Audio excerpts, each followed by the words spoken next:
এই প্যাচ প্যাচে গরমে গোমরা মুখে স্টেশনে বসে আমি আমার এই ওয়ার্ল্ড ফেমাস পাখির বাসার মতো চুলটা ঠিক করছি, কারণ আমি অতর্কিতেই একটা বিতর্কিত সিনেমা দেখতে যাচ্ছি। এইখানে শেওড়াফুলি স্টেশনে তারকেশ্বর যাত্রীদের ভিড়, আর আমি পৌঁছে গেছি শেওড়াফুলি উদয়নে। হ্যাঁ, আমি দেখতে এসেছি সাইয়ারা। সাথে কে এসেছে বলবো না।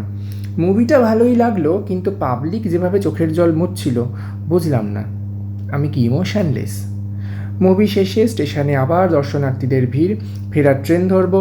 এদিকে সিনেমার নায়িকা বাণীর মতো আমিও ভুলে বসে আছি পুজোর ফুল নিয়ে ফিরতে হবে।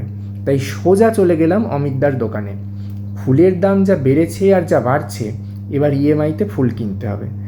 এখানে অমিতদার সাথে সুখ দুঃখের গল্প সেরে আমি যাচ্ছি আমার ভাইপোর সাথে উইকলি ভিজিট সারতে।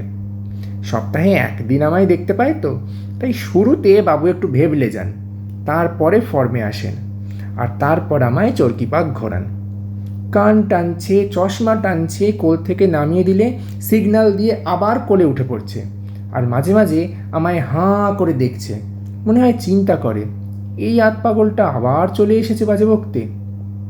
যাকগে, আমি আমার গুবলুর সাথে এখন একটু খেলা করি। সবাই ভালো থাকবেন। দুর্গা দুর্গা।